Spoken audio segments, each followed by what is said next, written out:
हम पूनम झा अहाँ सबके सावन मास के सोमवारी व्रत कथा सुनाबऽ जा रहल छी। सुनै जाउ कथा। प्राचीन काल में एक गांव में एकटा ब्राह्मण रहै छलाह। हुनका एकटा बेटी रहनि। हुनका भाग्य में लिखल रहनि जे ओ विवाह होइते विधवा भऽ जेती।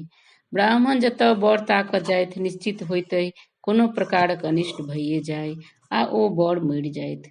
एहिसँ ब्राह्मण बड़ व्यथित छलाह। ब्राह्मणी के कहलथिन, सुनू आब हम बर के उद्देश्य में कतहु नहीं जायब। ब्राह्मणी के किछु अर्थे नहीं लगलनि। बड़ अनुरोध कयला पर ब्राह्मण बजला जे जतऽ जाइत छी कथा ठीक ठाक करै छी, विधि तेहन ने डांग मारैत छथि जे बरक मृत्यु भइए टा जाइत छनि।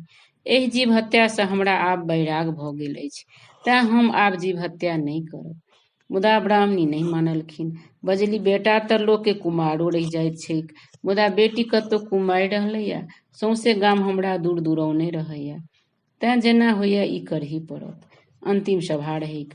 एकटा ब्राह्मण घर घूरि जाइत रहथि। हुनका ब्राह्मण पुछलखिन जे जँ अहाँके योग्य कन्या भेटत तऽ विवाह करब। एहि पर ओ ब्राह्मण उत्तर देलनि जे जँ योग्य कन्या भेट जायत तऽ किया नहीं करब। घर जा ब्राह्मण ब्राह्मणी के कहलखिन, हम बर आनि देलहुँ, आब शीघ्र विवाहक ओरियान करू।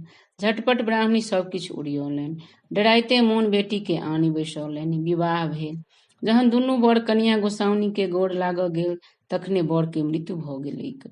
छनहि में गीतनादक स्थान पर कन्ना रोहट पसरि गेल। सब ओहि बर के अर्थी पर लऽ शमशान घाट जाय लगला तऽ ब्राह्मणक बेटी कहलखिन जे हमहूँ हुनके संगे जायब। बूढ़ पुरनिया सब बुझौलनि, परतारलनि जे अहाँ मूल लोकक संग कोना जायब। मूलक संग जीवितक कोन संबंध। मुदा ओ ठानि नेने रहथि जे आब हम एतऽ नहीं रहब, संगहि जायब। अंत में बूढ़ पुरनिया सब कहलथिन जे हिनका एकटा खाट पर चढ़ाई बोन में दऽ अबियौन। संग संग ब्राह्मणक बेटी सेहो गेलीह। ओहिठाम चाननक एकटा गाछ छल। ब्राह्मण बेटी ओहि गाछ तर नितहु एकटाहि भोर एकटाहि साँझ कऽ कानैत। ओहि गाछ पर विधि विधाताक वास छलनि।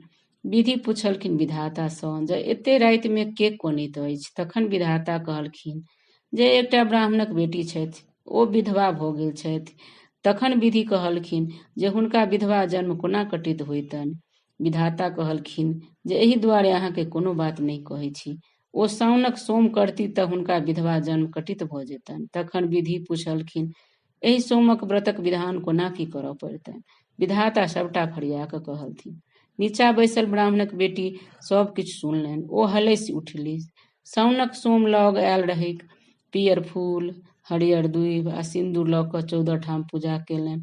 एकटा सोम कयलनि तऽ स्वामी के एक अंग डोललनि, दोसर सोम कयलनि तऽ दोसर अंग डोललनि, तेसर सोम कयलनि तऽ तेसर अंग डोललनि, चारिम सोम कयलनि तऽ चारू अंग डोलऽ लगलनि। पाँचम सोम में ब्राह्मण राम राम कऽ उठला। ब्राह्मणी के कहलखिन जे हम बहुत देर तक सुतल रहलहुँ, बड़ गाढ़ नींद छल। ब्राह्मणी कहलखिन जे हमरा गाम चलू। दुनू गोटे गाम गेला। लोक सब ब्राह्मणी के कहऽ गेलनि, ब्राह्मणी अहाँक बेटी जमाय अबैत छथि। ब्राह्मणी कानि उठली, बुझलनि लोक खोजबैत अछि। कहलखिन किया चौल करै छी, हमर बेटी कतऽसँ आओत। सब जखन बड़ बेसी जोर केलकनि तखन आबि देखलनि जे सत्ते दुनू गोटा छलखिन। ब्राह्मणी बड़ खुशी भेली। तेँ जेना ब्राह्मणी के पहिने भेलनि तेहन ककरो नहीं होइक, जेहन ब्राह्मणी के पाछा भेलनि तेहन सबके होइक।